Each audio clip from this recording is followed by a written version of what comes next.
just to tell people. Morning. It is Tuesday morning. We're going to get started here shortly. And I'm only going live right now before we get started just because, I don't want LinkedIn to say you can't start a little bit later. So we're going to get going here in a minute. So I will let y'all know. I'm so excited. It is voting day in Harris County. So I hope y'all all went to vote. I'm going to be doing that. Yes. We're going to be talking about that. We're going to talk about grace in the madness. Hey, this is Laurel, your host of the Rutledge Perspective Radio Show, live on KCOH-TV Radio, The Boost in Houston, Texas. And I'm so excited to have you join me on Tuesday mornings at 10 a.m. Central, where we will speak the truth, we'll challenge perspectives, and we'll have a few laughs. Catch the live show on my Facebook page, my LinkedIn page, and my YouTube channel. And you can catch it live on Alexa, the TuneIn app, and the KCOH-TV Radio, The Boost page. And my producer, Jerry B. Beasley, is also on Facebook, broadcasting live. So wherever you are, I'll be there too. Let's do this. Y'all, my commercial is so good. We're going to do it twice this morning. Hey, this is Laurel, your host of the Rutledge Perspective Radio Show, live on KCOH-TV Radio, The Boost in Houston, Texas. And I'm so excited to have you join me on Tuesday mornings at 10 a.m. Central. This is going to be good, where y'all. We will speak the truth, we'll challenge perspectives, and we'll have a few laughs. Catch the live show on my Facebook page, my LinkedIn page, and my YouTube channel. And you can catch it live on Alexa, the TuneIn app, and the KCOH-TV Radio, The Boost page. And my producer, Jerry B. Beasley, is also on Facebook, broadcasting live. So wherever you are, I'll be there too. Let's do this. I am here. Are y'all here? I'm here. And we've got a studio guest, Dr. Cynthia J. Hickman is here in studio. So y'all will probably hear from her. Because according to Jerry, she likes to take over folks' shows. So I'm just saying. Yes, she does. Yes, she did. I'm just saying. We love Dr. Cynthia. She always makes us happy. So we are going to talk today. I want to talk a little bit about grace and a bunch of other stuff today. Because it's been, I don't know about y'all, but I think it's wet. There's something moving. I've just been kind of funky lately. I don't know what it is, but we're going to talk about that. But first, we're going to talk about voting.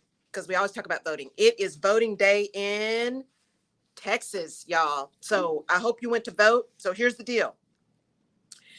It's not just Texas. Arkansas has this general election statewide and statewide primary. So they have a Supreme Court general election and a statewide primary.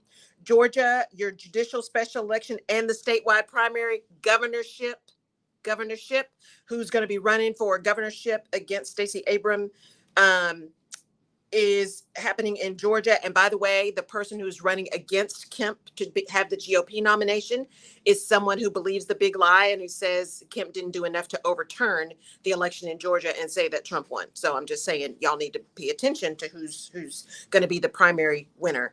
And we've got several of those people who won primaries, y'all, across the country. I need you paying attention. There are several people across the country. For those of you who tune in, so again, if voting is not your thing, if voting irritates you, if you don't want to talk about it, then give me about 10 minutes and you can come back or not. I hope you do, because we're going to talk about some great stuff. But I know not everybody wants to talk about these things. But I'm going to talk about voting. I have this platform to whom much is given, much is expected. And I have to say something. So I need you all really paying attention. There are a number of candidates, GOP candidates. I very rarely talk about my perspective on this, but there are a number of GOP candidates who have won the primary in their states. And a number of these were endorsed by 45 and also have been very vocal about the fact that the election should have been overturned and that Biden did not win fairly. Now, we all reasonable people know that not to be true. There was a lot of investigation, there was a lot of litigation, and it was proved not to be true. The election was not stolen. People showed up and they voted. It was not stolen. So all of these things, all I see in Texas is GOP ads. I'm not seeing any ads on the other side. All I'm seeing is GOP ads, and this thing is still happening.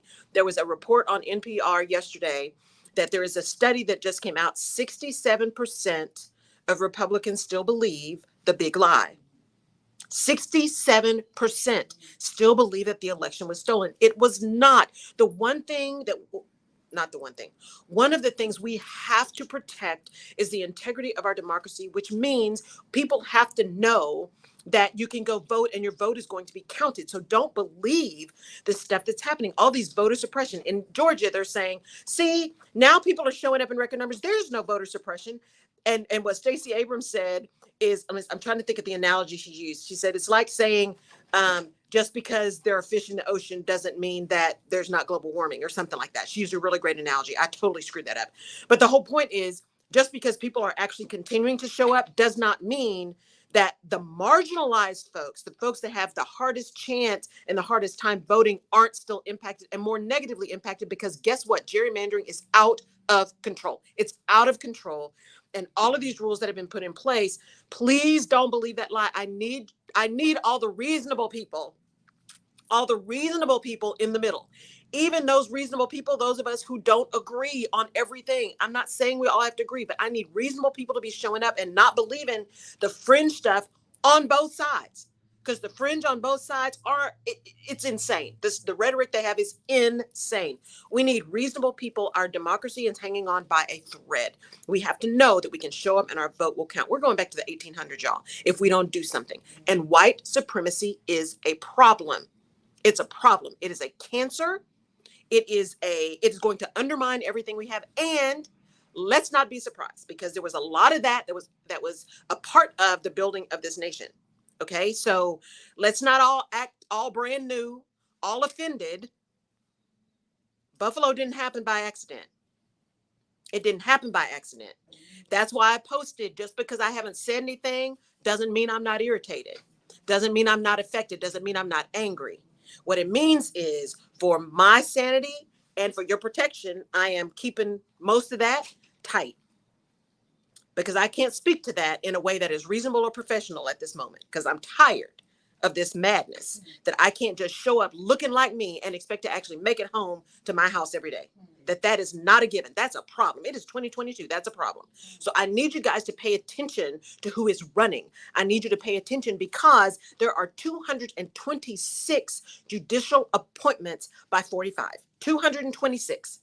One of those got rid of the mask mandate, and now we're seeing a surge, right? New York, I'm getting ready to go do some work with a client in New York, and now we're going to have to wear masks again in New York because there's a surge. There's a lot of other stuff that's happening. We see what happens with the Supreme Court, right? We see what happens. Elections have consequences. I'm not saying that we have to have everything one side. That's what happened this time. What I'm saying is, you guys need to be paying attention. We need to be playing chess and not checkers. We need to be paying attention who's getting on the court. We need to be making intelligent decisions about what we're going to do moving forward. Again, I am still not decided on, do we expand the court? Do we not expand the court? I personally think it's a slippery slope to expand the court. We add 1, they add 12. We add 14, they add 42. The next thing you know, we've got 400 people on the court. I don't think that's reasonable. But I did hear an argument that said maybe the number we have now is too small, when one retirement, one death, one elimination can swing an entire court. Maybe it is too small. I didn't think that was an unreasonable argument.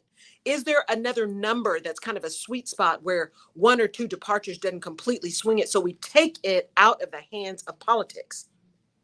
Because that's what happens. It becomes a political appointment as opposed to the appointment of a judiciary, right? That's going to make judgments that are going to impact all of us for generations. So I need you to get registered. I need you to show up to vote. I need you to pay attention to who is running and what they're saying. And I need you to watch them. People will listen to what you say. They will believe what you do. People will show you who they are. That's what Maya Angelou said. People will show you who they are. Believe them the first time. We are not seeing things that are of surprise. We are not. This is not new. What's happening is that 45 made it okay for it to be much more visible.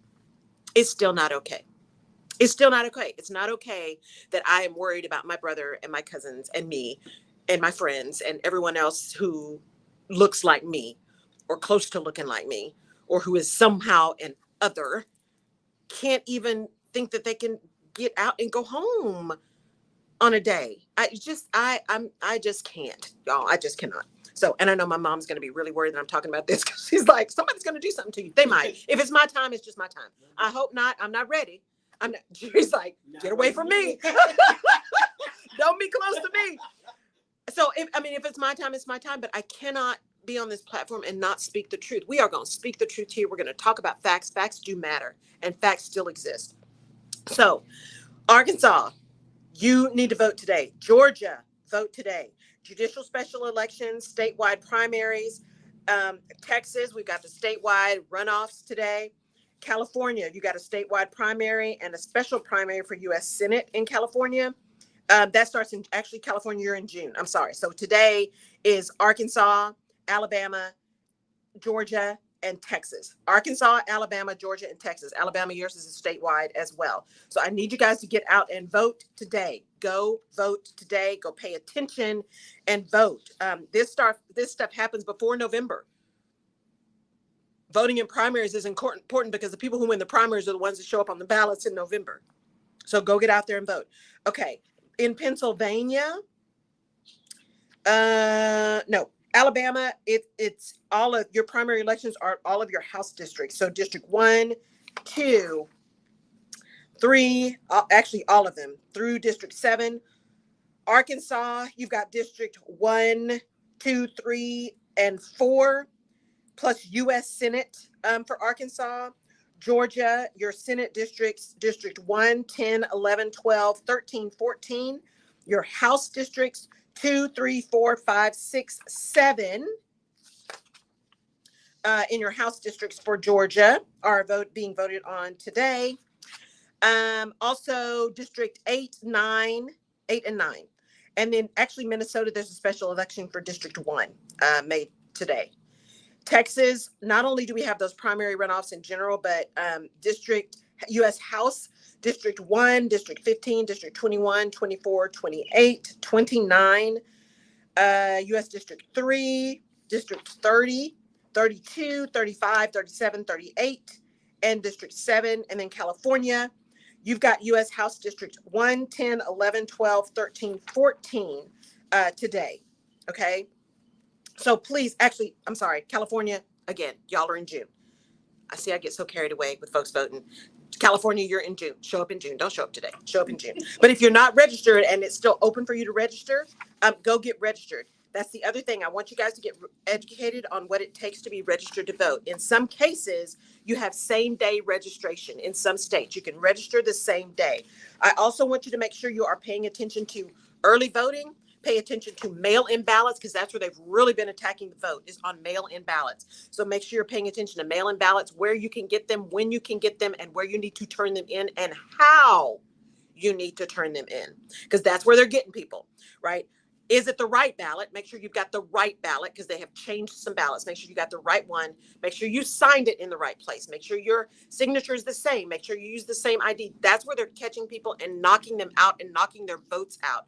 These are humans that are going back and evaluating things and not humans that necessarily have an agenda that is to ensure everyone who has a right to vote gets to vote. These are people who have agendas to keep people from voting if they don't like what the vote is. So make sure you are paying attention. If you have someone who is elderly or who may not really know what they need to do, help them. Don't help them in a way that's going to negate their vote or yours, but make sure they are educated and prepared. Make sure you know, how did they sign up? What was their registration? If somebody changed a name, but it's still under their married name and they're divorced, or they're married now, but they were single before, go check your stuff. Check your voter registration. What is the name? What is your VU ID? What is your polling place? Early voting, you can vote anywhere. A lot of times in primaries, depending on the state, you can vote anywhere. On election day in November, you have to go to your polling place and check the new machines. We've got new machines in Harris County that take like 4 steps. They're actually easier, but it's a little bit more secure. Y'all just vote. I mean, we are we are on the precipice. So I need y'all to get educated, and I need you to go vote. That's what's just got to happen because this madness has got to end. It's got to end. Okay, so my 5-day free series, Activated Alignment, starts on Tuesday, June the 2nd.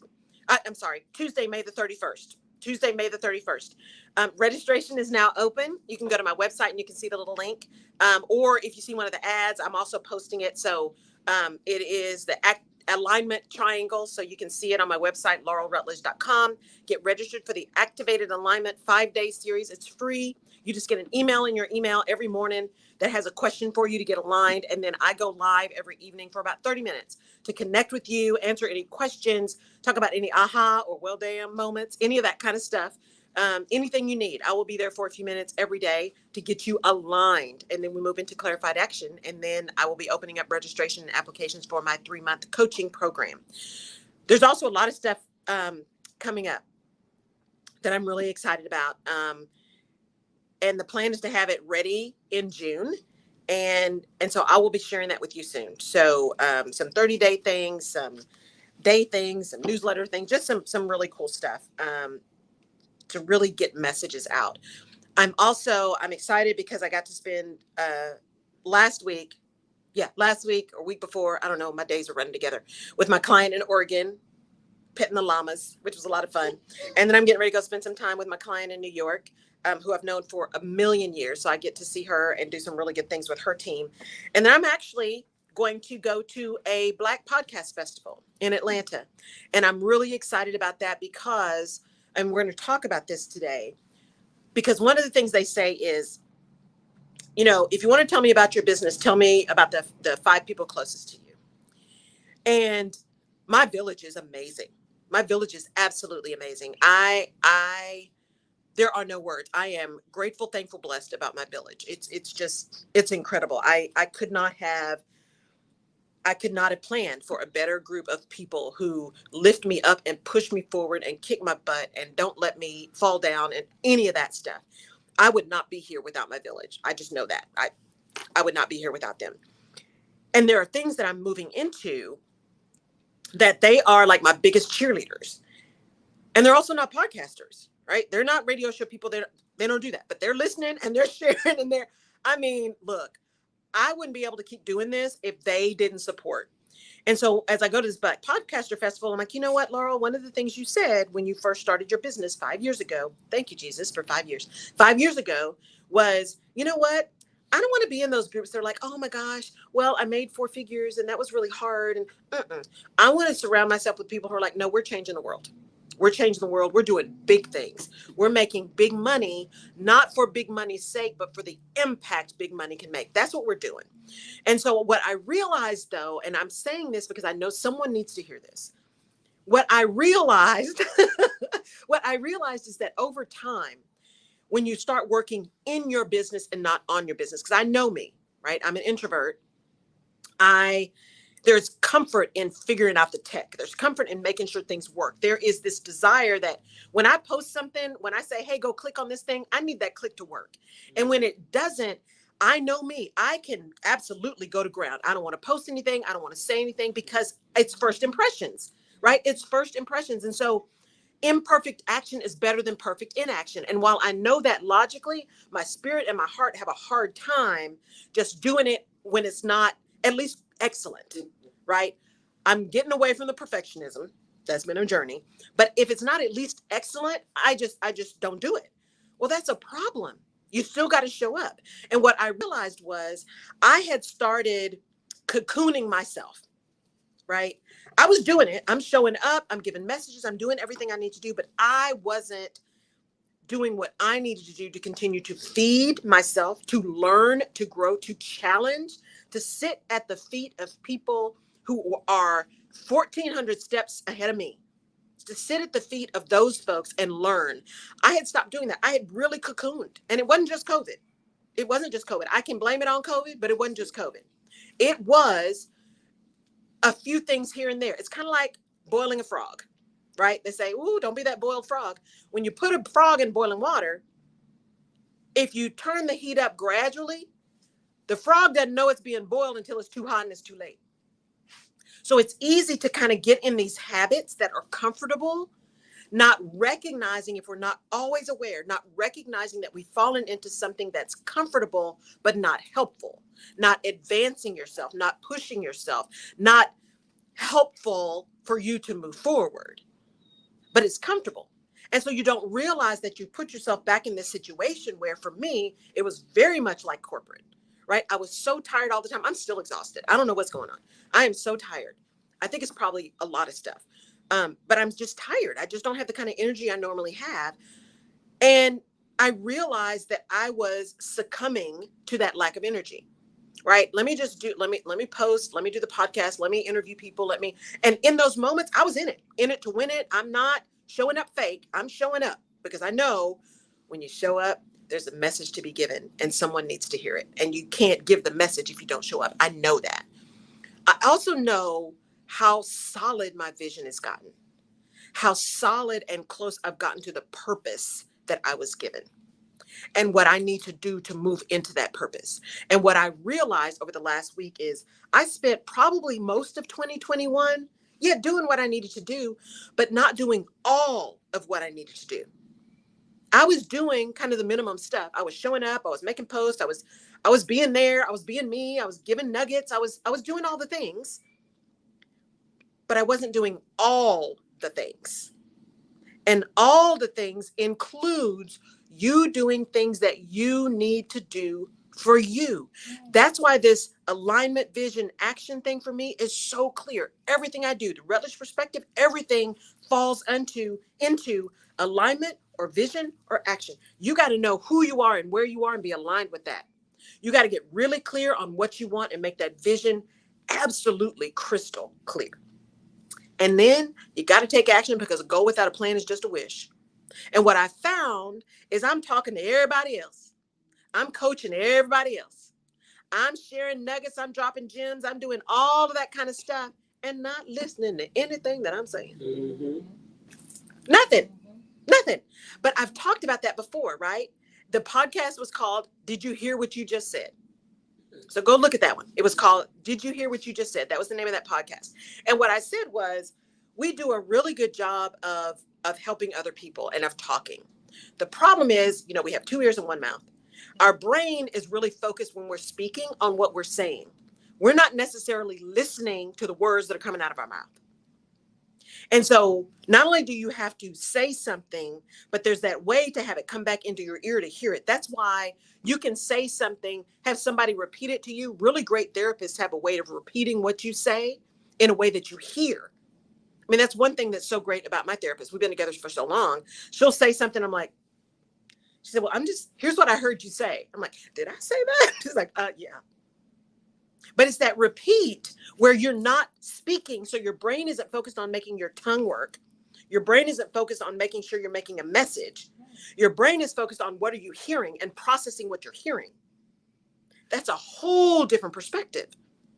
And so what I found was I haven't been doing what I need to do for me. And I knew I've been doing enough self-work for enough years to know that I wasn't feeling good.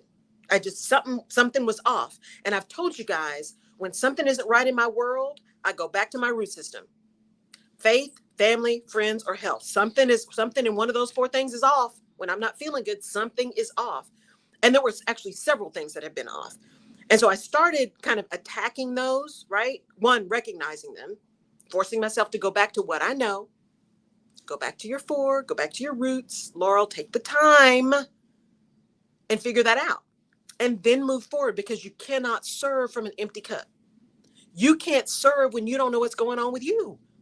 So I went back and looked at that. And that's what came up for today is sometimes you got to give yourself a little bit of grace to just take a pause. So this week, and I'm telling you guys, I don't know how this happened, because I planned my 2022 content for my episodes from the vault that you guys have been seeing. Like, I'm re-releasing old episodes because there's really great stuff in there, and it's episodes from the vault.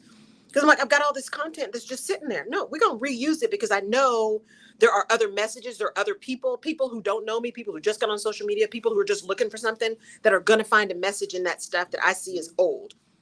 And I'm not worried about the fact that it was the first podcast and it was a hot mess, right? It's so different now, but there was still a message in that. And so when I went back and looked at the calendar that I put together, I was like, how did I do that? Knowing that then my creative process for new content, good morning, Michelle, my process for new content was actually going to all align. And so I've been feeling this really funky kind of way. And I had somebody literally tell me this week, you shouldn't tell people that. You shouldn't let people know that you're not like 100%, that you're not on. Look, It's called the Rutledge Perspective. And y'all heard my commercial. Here we speak the truth. Here we're authentic. And the reality is none of us is 100% every day. Now, there are people I know who are always happy. They're always joyful. Let me rephrase that. They're not always happy. They're always joyful. They have gotten such a grounded spirit that even when they're having a bad day, they are joyful. But it is important to show up authentically. And I don't mean when you sometimes have to just put your mask on. You know, Jerry and I've had that conversation before. When you just being contrary and you need to just put your big girl pants on and go because someone needs you, right? Stop being silly. Just go. Mm-hmm. Or when you really need a minute. And so this week I said, you know what? I don't have it in me to do a new podcast. Thank you, Deanna. I don't know how to be any other way but transparent, right? I just needed a minute. I was like, I don't know, what am I going to say this week? I don't know what's going on. And to be honest, some of this is so heavy for me. What's going on is so heavy. Not only stuff in the business, I mean, and that'll work itself out because I'm not going to give up. But what's going on in our world is so heavy. What happened with Buffalo, what I'm hearing, this rhetoric, this, replacement theory that everybody's trying to replace all the white people. Just stop. The fact that people actually believe this madness goes against the very fiber of my body, because I am a believer in you need to be reasonable. You need to pay attention. You need to think. You need to think. We are not puppets. You need to think for yourself. And so when I hear all of these things are just out and out lies, when I hear the rhetoric that people have just latched onto, like all these commercials, this woke agenda and this indoctrinating our kids, stop. Because now they have taken a word, woke, which, by the way, we're going to talk at one point about appropriation of language. I read a great article where the vernacular in particular of the Black community is now kind of appropriated everywhere. But this whole woke agenda, stop. That is being used to scare you. Stop being scared. Stop being scared. Because woke don't mean what they're saying it means. They're translating woke into everybody who's trying to tell your kids that it's bad to be white. Stop it. That's not what critical race theory does. Stop. I need you to pay attention. Indoctrinating. Stop. Cults indoctrinate. These fringes are indoctrinating. So those of you who are so worried about being indoctrinated, you have been indoctrinated by the big lie. That's indoctrination. Having people understand what happened in history so they don't repeat the same mistakes, that is not indoctrination. That is information. That is helping people think critically and make their own decisions and choices about what's going to happen. That's why I say if the book is banned, go find the book. Go read the book. Go read stuff that you don't agree with. Go listen to people that you don't agree with.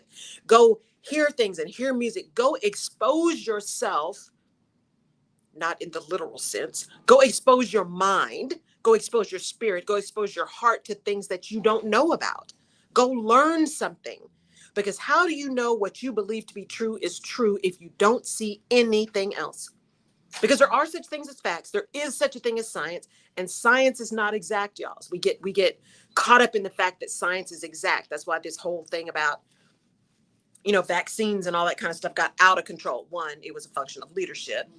We saw firsthand what insane leadership does globally. But that's about us expecting that science is perfect. No one ever said science was perfect. Science is about experimentation. That's what science is. It's about experimentation. And then as they go through experiments and they get the actual information, they share that.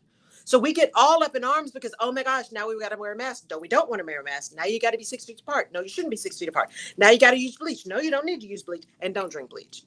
Or by the way, if you're one of those people that needs to drink bleach, then maybe Darwin just needs to come on through and help us just fix that. I'm just saying. Love you, mean it, but I'm just saying. So I need us to be much more, to pay much more attention. So I think all of that stuff that's been happening has just been so heavy. It's been so heavy because it gets you into that feeling of, I'm just one person. I don't know if I can make a difference. I don't know. I just don't know what's going to happen. And we can't know. We can't know. And for those of us insecure, overachiever, perfectionists, we want to know, right? Because I'm a planner. Proper prior planning prevents poor performance. I need information so I can make a plan A through Z, and probably double A through double Z. I got to make a plan, right? Dr. Cindy said, stop it. And I'm going to talk about that too, right? So knowing is something that not knowing is something that's really hard for me. And so we are in this era of just not knowing. We can't know. We can't know everything that's going on. We can't know what's going to happen. All we can deal with is what is, understand what is, and then act from that. And so as I was looking at this week, and I was like, I just can't. And I know I'm all over the place. I think this is making sense. Is this making sense? Okay. Okay, thank you. See, that's the beauty of having a studio audience, because when right, she said, I don't want you to be embarrassed, and I sure appreciate that. So when I was looking at, here's all the stuff that I did last year, and here's how I'm going to release these things. The one that was for today and this week was Seize the Exceptional. And I had already decided, I'm like, I don't have it in me to do a new podcast this week. I just don't have it in me. And I'd read something that somebody said, if you take vacation or if you're doing something, that's fine. You don't have to do a new episode every week, but re-release something. So people, you don't just not show up, which I do sometimes. There have been other times when I just re-release something because something was going on. Now, previously, I would do that just because I didn't have my act together. This time, it was like, I don't have it in me. I don't have it in me. It's too heavy right now. And I'm really focused on prepping for this client because I want this to be exceptional, and I'm excited to see them. And I know I always show up with excellence, but I don't know. I just want it to be really good. And so I'm probably overthinking. So I got to worry. I got to deal with my overthinking. And so I said, I'm just not going to do it this week. I'm just not going to do it this week. I will re-release something. And so Jenny, who you guys have heard me talk about, who's my podcast marketing producer person, she's my other producer, Silverbow Project. So if you're needing someone to do copy for your website, all that kind of stuff, I just can't recommend her enough. She sent me my email for this week. She does all of my emails, my weekly emails that come out, because I just don't have it in me to get those done. So she does all those for me for my campaigns, and takes all my stuff, right? Has learned my voice. So she does those for me. And she said, hey, here's your email this week. It was really good. Now it's old. It was from June of 2021. So there's pandemic stuff in it. And because we were in the thick of it in June of last year. And I said, well, that's okay. I'll just re-release it. I'll put a new, intro and stuff on it, which I did. I put a new intro and everything. But then I just paused and I said, you know what? This idea of seizing the exceptional, letting go of the stuff that's comfortable so you make room for the exceptional, is right on point. It's on point. There are going to be people in your life that just can't go with you everywhere. You love them, but they can't go with you everywhere. Now, I'm very lucky. My village can go with me everywhere, right? They are incredible. But there are people that just can't go with you everywhere. And it's not that you don't love them, but they just can't. They're not equipped, or they are they're so concerned about you that they are actually bringing you down, right? Oh, their fear is turning into your failure.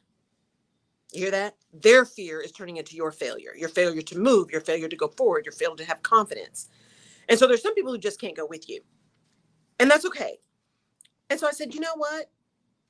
I'm going to give myself some grace in this week. I don't do that very often. I'm going to give myself some grace this week. I'm going to have a physician heal thyself moment, because I need a minute. I am exhausted. Stuff is going on. I have this thing with my tooth, and I've got dental anxiety. I've got because I don't do needles, y'all, right? We've talked about that. I don't do needles. And that dentist needle, man, is not just a stick and move. That's we're going to dig in there. So something weird going on there. And so it's that thing, maybe it's 54, I don't know, but stuff is starting to just not work the way it's supposed to. And I am one that really tries to pay attention to my health. And so when weird stuff starts happening, I'm that chick that's on WebMD going, oh my God, I got a tumor. WebMD says I got 2 days, right? Stop, Laurel. Now I know, logically, I know better. My mom's a nurse. My cousin's a doctor. I know better, but you can't help it. It's like watching the train wreck, right? Dr. Cynthia? It's like, but WebMD says, so I must have that. So all of this stuff is going on. And then I re-listened to my own podcast, and I thought, Laurel, stop. You can't keep holding on to a bunch of stuff if you're going to move forward into what your gifts are. I had 2 fantastic interviews this week with women you're going to hear in June. And they said a number of things. And one of them was like, here's the deal. your gifts are not meant to be kept. Your gifts are meant to be shared. Well, you can't share your gifts if you're not engaged, if you're not energized, right? Your gifts are meant to be shared. Another one said, you are never too old. You're never too old. It's not too late until you don't wake up that day. Then it's too late. If you got another day, it is not too late to do whatever it is you feel led to do. Take the leap. What's the worst that can happen? And those of us who are planners actually need to have that conversation with ourselves. If I do this, what's the worst that can happen? So that you can plan for it, right? When I decided to do my business, I'm like, okay, Laurel, what's the worst that can happen? Well, I might have to sell my house. I might have to, sell my car, although my car was paid for, so I don't have to sell my car, but I might have to sell my house.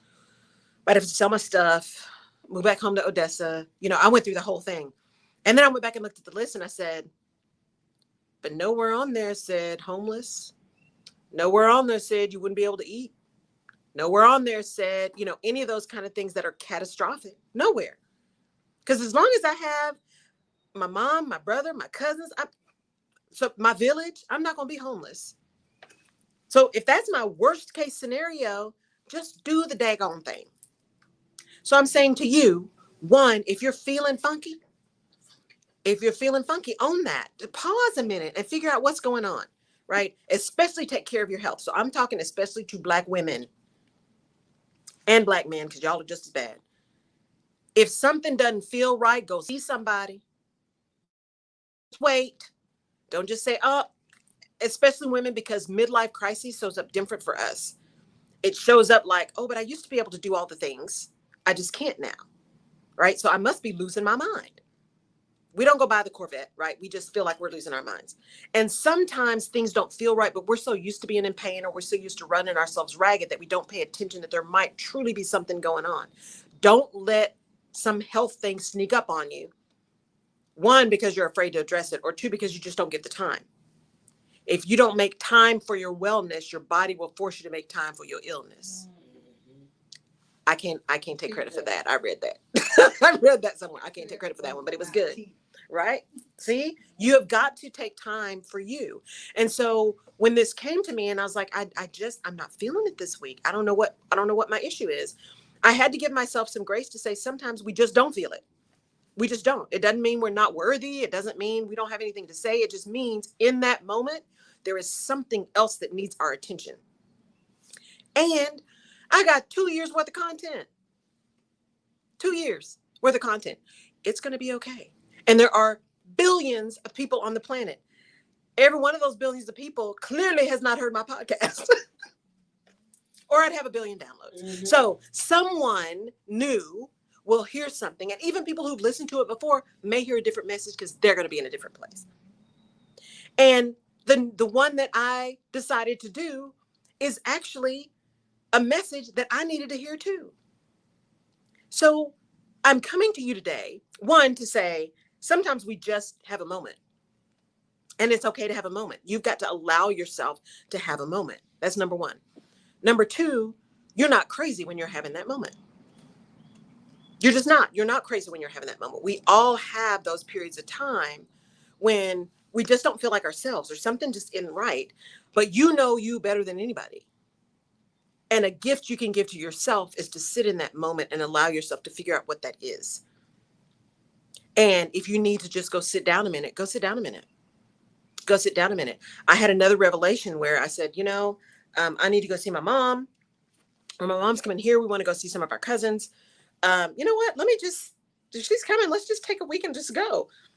My first reaction was, oh, but what am I going to do? Because I got the show and I got the this and I got the that. And I thought, you know what? It's my show.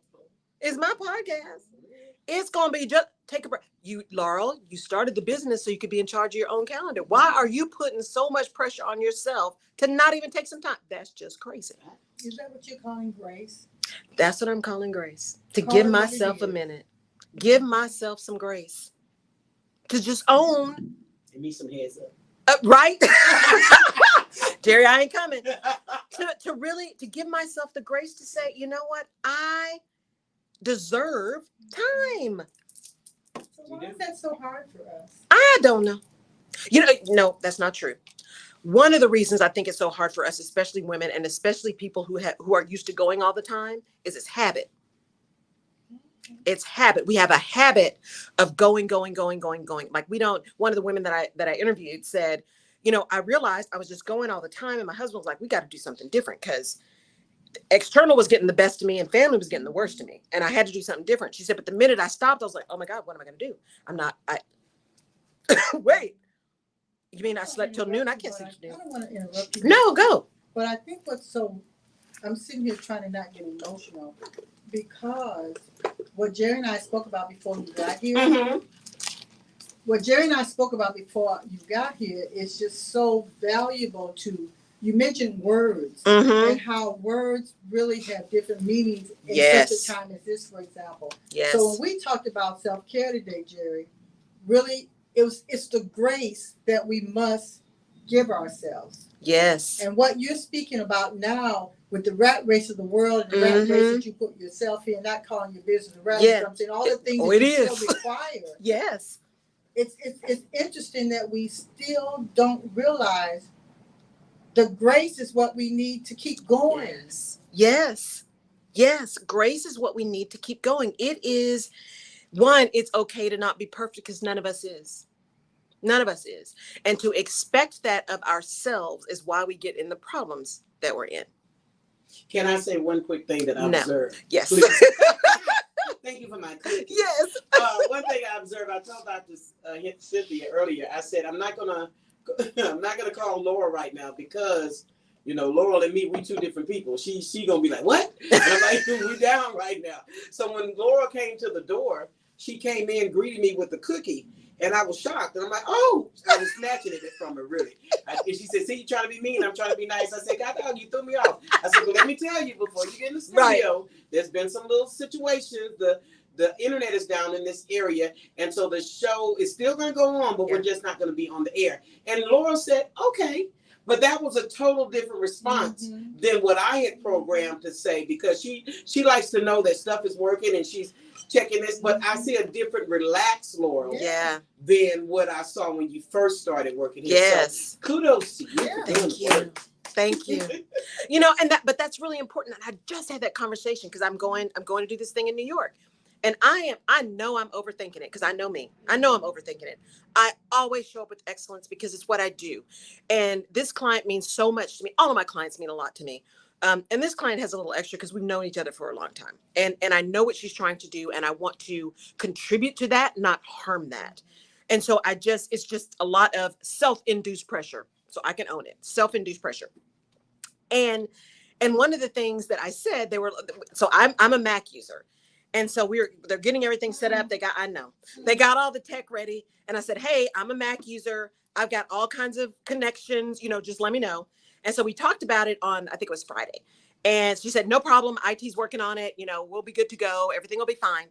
And then she sent me a message this morning and said, hey, okay, I talked to the IT people. We actually can't use Mac. The way the room that we're going to be in has its own, I think, IT stuff, right?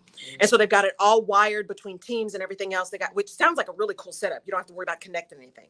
And I said, okay. And she said, so, if you can send me the presentation, then we'll have it up and running. And I said, you know what? I said, it's all about flexibility. It'll be fine. I said, and not only that, I will send you the presentation and I will put it on a flash drive because see, this ain't my first rodeo. So I will have it on a flash drive. So just in case the email doesn't come through, it doesn't pull up, something's wrong, I will have all my stuff with me. And even if that doesn't work, you know what? We're going to wing it. We're not going to panic. And so part of that I've learned over time with this kind of thing because I've done it so much. But to Jerry's point, radio is new for me. Going live all the time is new for me.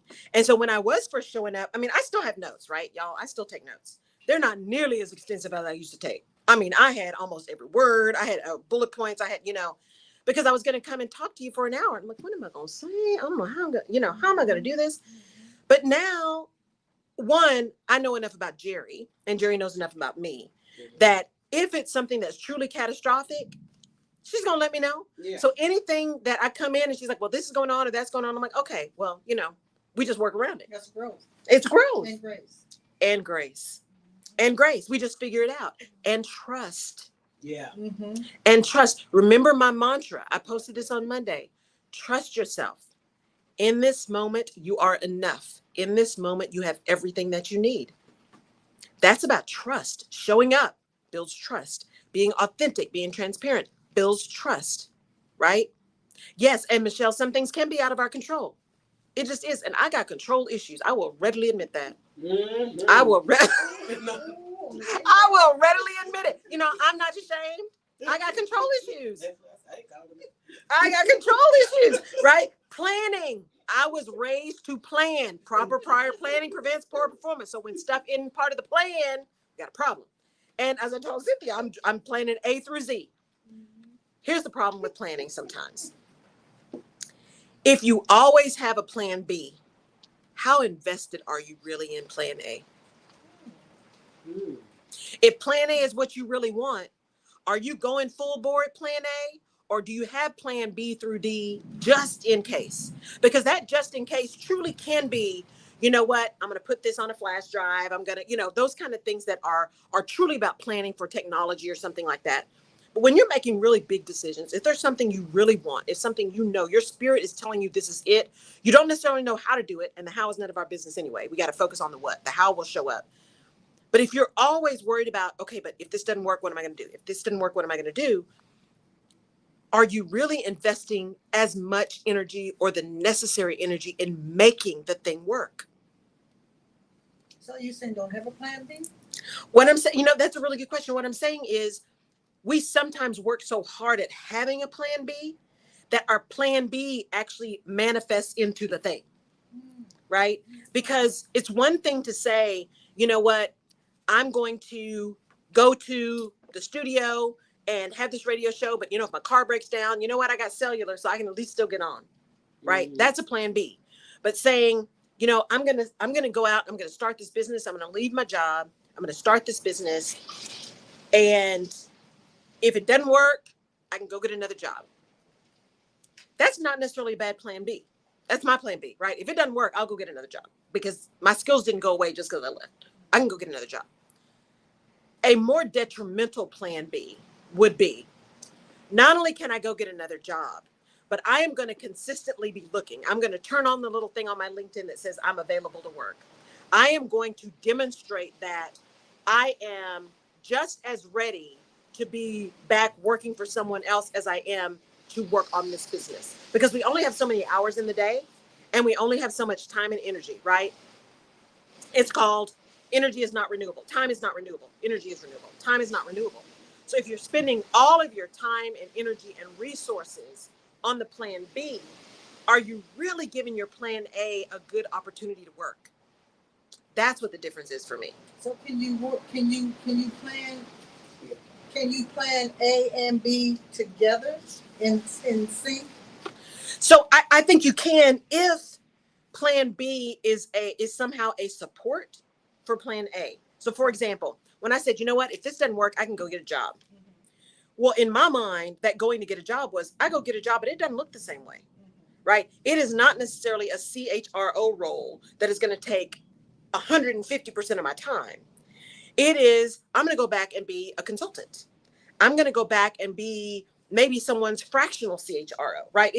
I'm going to go get a job, but that job is going to look different. And while I am going to be excellent because that's how I serve, they're not going to get all of me like the jobs did before, all and more, right? It's a different kind of plan. So it is, if this doesn't work as quickly as I need it to from a practical perspective, or the way I want it to from a practical perspective, my plan B, I'm going to do in support of continuing to work or to tweak plan A. But if your plan B is plan B, standalone plan B, this doesn't work, then I'm going to do this. That gets to be that thing you really need to think about. So then is plan B what I really want? Now, some people, like this young woman I talked to yesterday, she's so plan A. She's like, I didn't even have plan B. Plan B didn't matter because see, plan A was going to work. I was going to find a way to make plan A work. And people that are wired that way, man, I wish I had more of that. I wish I had more of that because I just don't. Now part of that is training, right? You got to make sure you're prepared. Proper prior planning prevents poor performance. Make sure you're prepared. Make sure you got everything lined up. Make sure you're ready. So part of that is training. But the other part of that, I think, is an innate kind of confidence and competence around knowing what you said the first time is it. And I am such a thinker, such an analyzer. Okay, did I not think of everything? Is there something else I should have considered? I can analyze stuff forever. And so it's really important. Good morning, Shamika. It's really important to look at, wait a minute, is this plan A something I really feel is my divine download? It's in my purpose. It's in my lane. It's in my passion. It is really what I'm supposed to be doing. And if so, how am I spending the majority, if not all, of my resources, time, energy, and money making that happen versus just in casing? I get your plan B. I get what you're saying about that, because I think that a plan B, the way we know plan B is, I'm going to do this in case this doesn't work out. Right. But to me and to others and yourself, plan B is, it's going to morph into other things. If A is going a different way, you still have something connected to A. Yes. That morphs in different ways. Like you have different platforms. As we come in, we're going to know we're going to do a show, whether we're going to be on the air or we're going to do a Facebook Live, and we're going to do our podcast still. It's still going to go forth. Yes. It may have to go forth in a different way. Another thing I want to bring up, you said something about, I've got enough stuff, I got enough shows, and it's new to somebody. And that's what I was telling you and Cynthia before the show. I said, you got this, you got that, because God showed that to me. He said, you have to keep building, because you're not building for what's wanted now. You're building for what's needed later. Yes. And you have all of that fodder that people haven't heard. So it's brand new to everybody else. And I think people get it twisted. And if they don't see the success of it right then and there, they scratch what they already have and try to recreate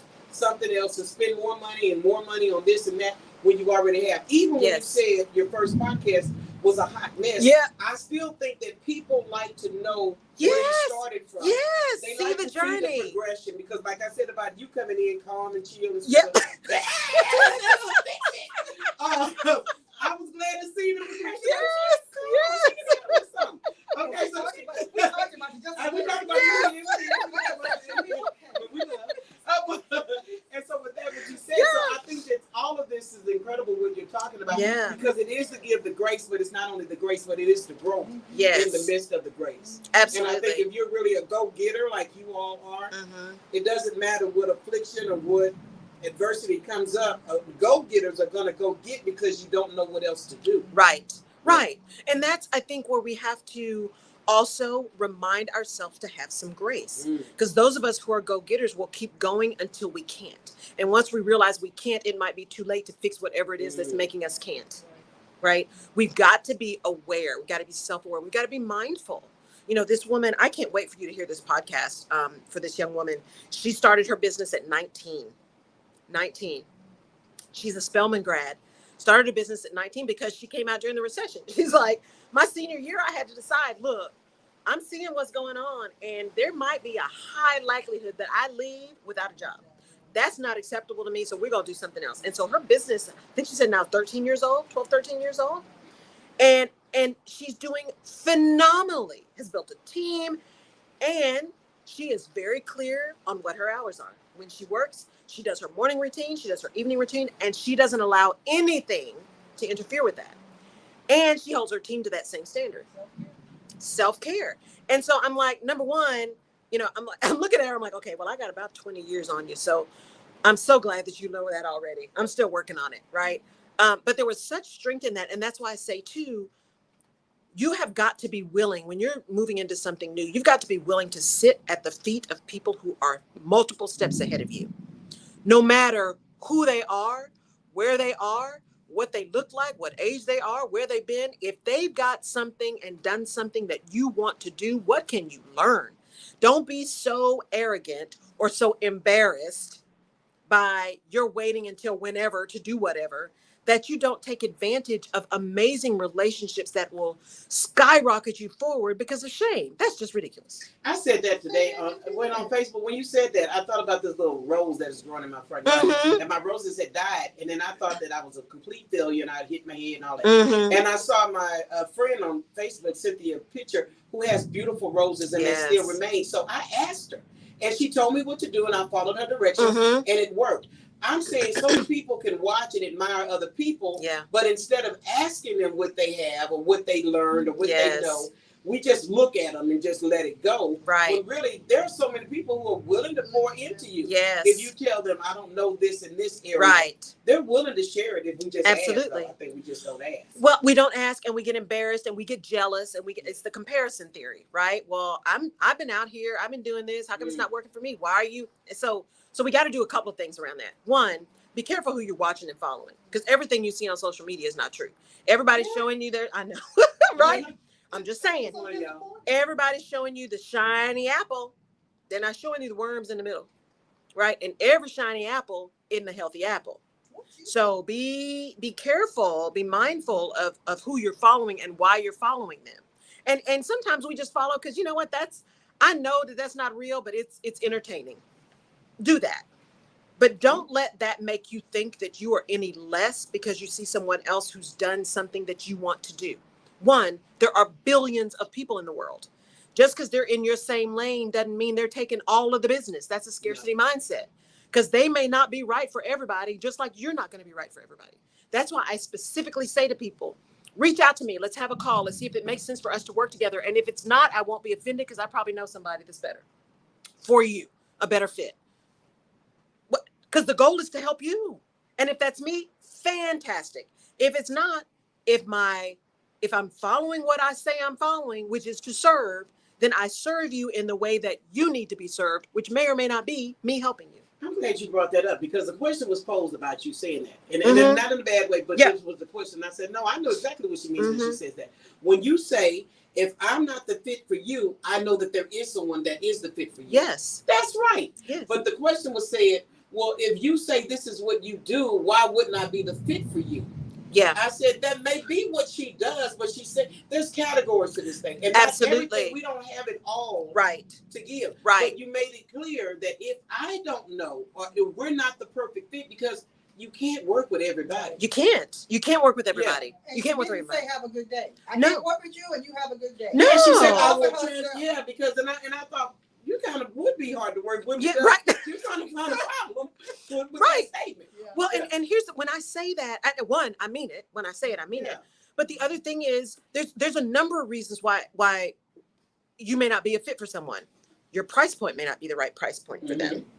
Your methodology may not work for them.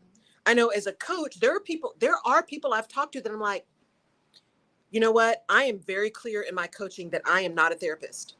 I'm not a therapist. I'm not a licensed therapist. And I think it is really important. I'm a believer in therapy. And I also know how harmful someone could be when they're trying to act in that role for someone. It's your mental and emotional health is too important. And so there have been people that I have turned away to say, you know what? Here's my perspective. I really think it's important for you to work on these other things because here's what I'm hearing. And you're not going to be able to get to the work that we need to get to that's going to help you to get where you want to be unless you look at these things first. And so here's some people I know, but I really suggest that you go take care of that first. And I've had some people be irritated with me, but I'm like, look, I know me. I hope that person's listening because that's exactly what the question was. Yeah. And I said, she's a coach, not a therapist. And I think what you may need is a therapist. Because if you don't get that understanding that someone is telling you, if I'm not able to help you, I'm going to transfer you to somebody who's able to help you, then you may not be helpable at that point because you still want to make somebody who they have never claimed to be. You've never said you were a therapist. Say what you do again. I am a coach because that's the word that everybody understands, right? I'm a coach. I am an advisor. I'm your personal development and professional development advisor. That's what I do, right? We get deep and dirty about what are you doing? Who are you? It's 4 questions for me. Who are you, right? Where are you? What do you want? And what it's going to take to get there? Because we move in action when you work with me. I ask a lot of questions because I have my gift is that I see a lot of things and connect a lot of dots that some people don't even see. That is my gift. And so when you work with me, it's real work. It's real work. And I'm okay to say that, right? And I'm really good at what I do because I've seen some stuff. I ran that corporate gauntlet.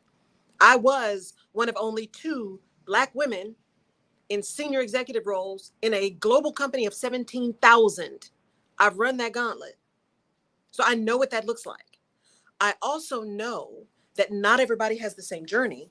Not everybody needs the same kind of truth. Because I believe in being candid and being kind and compassionate and not judging people. How am I going to judge you when I got my own issues? Right? I just believe in that. And there are some people who don't want to work with me because I am so honest that I'm not perfect. I am so honest about the failures that I've had. I'm honest about coming up and saying, you know what, today I just couldn't do it. I need some grace for myself today. There are some people who are really uncomfortable if their coaches aren't showing up as perfect. I'm not your coach. I'm not your coach. And that's okay. I'm not offended, and you shouldn't be either. Because what you want is someone who's going to serve you where you are and meet you where you are. I have a goal. And I just keep putting it out there. I have a goal to have Fawn Weaver on my fireside show. Fawn Weaver is the CEO and founder of Uncle Nearest Whiskey. She is a disruptor to the whiskey industry. Black woman. She's amazing. And so she just posted something the other day. She's on a 100 city tour, 100 cities in 100 days. She's on a tour right now. And I reached out to her because I'm like, we have not if we ask not. And so I'm not giving up. I'm going to reach back out in August because that's what they said. Reach back out in August when she's done. But she posted something the other day and she said, I say no to almost everything. And I've seen other people post this, other really high-end coaches and high-end executives, CEOs. She's not the first CEO to say that. Most CEOs say no to almost everything. She said, I said no to almost everything. And I say no quick. What takes me a long time is to say yes.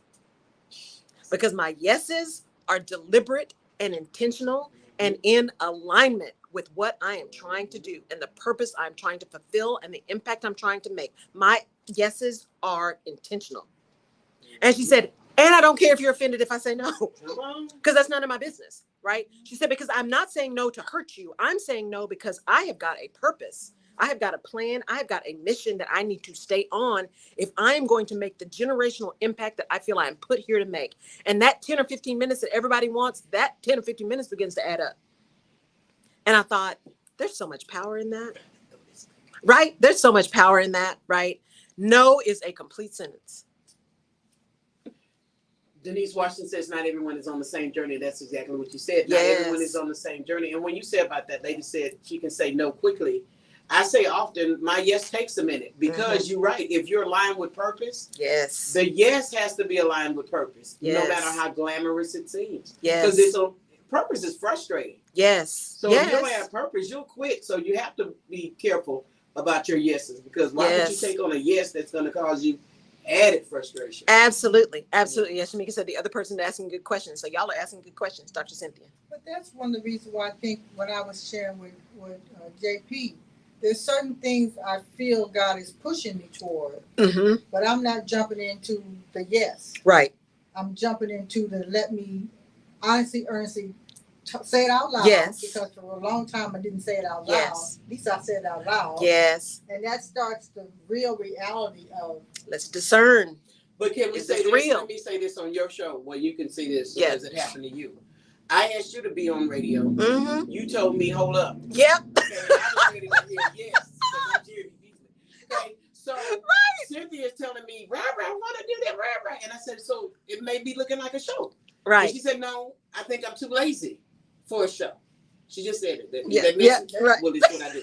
Right. So is that her saying no to an opportunity that maybe she knows she was supposed to say yes to because you did? Right. But now you're glad you did. I think that's the discernment piece, right? Because the other piece is you got to know you. You have got to know you. So when I said no, when you told me about the radio show, I was like, oh, let me think about it. I know me well enough to know that was nothing but fear. That was nothing but, you know what, Laurel, you said this is the kind of stuff you want to do. Now you got an opportunity. You're saying no, that's just insane, right? All it can do is that it doesn't go well and you don't do it, but you can say you did it. You can say you tried it. So I knew me well enough to know that was just about me not wanting to step into what I said I wanted. So I either meant it or I didn't, right? But I know there's other things like people saying, there are some people who do a podcast every day. Every day they do a podcast episode. I know me. I'm not doing that. I'm not doing that. I personally don't have the energy to do that. And there's some other ways I want to serve, right? So if I were doing a podcast every day, a live podcast every day, that time to do that takes up time that I want to serve in other ways. So I think it's the discernment piece, as Dr. Cynthia was saying, right? I know me. You got to know you and be honest with you. It's okay. You don't have to do everything the way everybody else does it, right? Live podcasting may be your thing.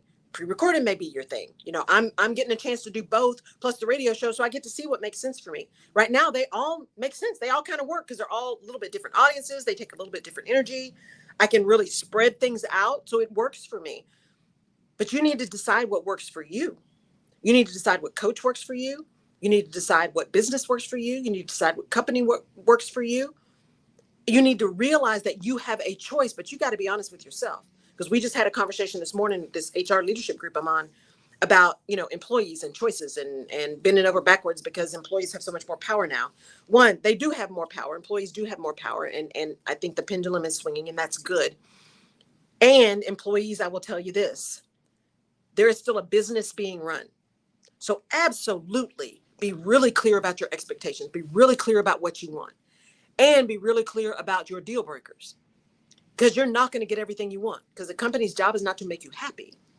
The company's job is to produce, and to produce profitably so they can continue to pay you and continue to hire more people to continue to grow. Now, they also have this whole nefarious thing about shareholders, right? But that's a whole different conversation. So know what you want, know what your deal breakers are, but recognize that until it's your thing, you're not going to get everything you want all the time. And even when it's your thing, you're not going to get everything you want all the time. What you have to decide is what's a deal breaker for you and what's not. If it's not a deal breaker, move on. What are you getting out of that situation? What is it bringing to you? What is it building for you? How can you maybe set other expectations and get something else out of it? If it's a deal breaker, then make a plan to exit. Because you have a choice. You have a choice. And organizations have a choice too. And it's really important, I think now more than ever, for leaders and for employees to be having clear conversations. Mm-hmm. Here's what we want. We want people back to work. We want people back in the office. Not because we have to, because that's a lie. People can work remotely. We now know that. But we believe for our culture, it's what we want. We want people to see each other in the hall. We want people to have these impromptu meetings.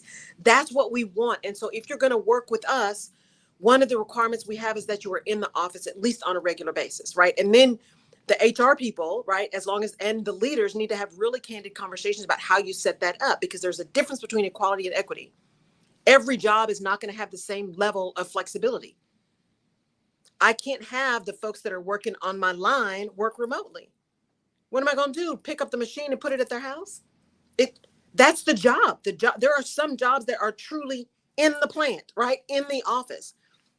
And if that's not what you want to do anymore, what are you doing to build skills, to give yourself an opportunity to do something different? Or how vocal are you being with your supervisor, your boss, your organization to say, you know what? I love what I'm doing. I'm learning, but I want to grow and develop so that I can have an opportunity for this other kind of role. You've got choices. Use your voice. You've got one. Be clear. It's not unkind to be clear. It is a symbiotic relationship, right? You be clear, they be clear. It's really important for you to stay focused on the fact that you have choices. The fact that you have choices. So I know we're over. The rain stopped. See, I was really just trying to get past the rain. Actually, it didn't stop, but the monsoon stopped. Thank y'all as always for tuning in to the Rutledge Perspective Radio Show live on KCOH TV Radio, The Boost, here in Houston, Texas, the historic KCOH station with our windows where you saw the monsoon coming in. I really appreciate it. I will be back next week, and join me on Fireside. I will be broadcasting live Thursday, 7 p.m. If you still need access, firesidechat.com/Laurel Rutledge. It is still an iOS app, but if you're not on an Apple, you can still see. You can still join it. Go to firesidechat.com/Laurel Rutledge, and you can still tune into the show.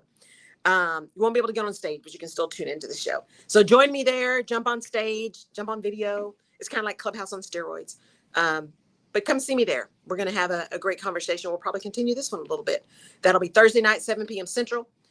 Thank you, Mama Young, for joining in. Thank you, Shamika. Thank you, Michelle. Thank you, Deanna. I really appreciate y'all showing up. All the people that I can't see, thank you for being here. For those on Jerry P. Beasley's page, thank you for showing up.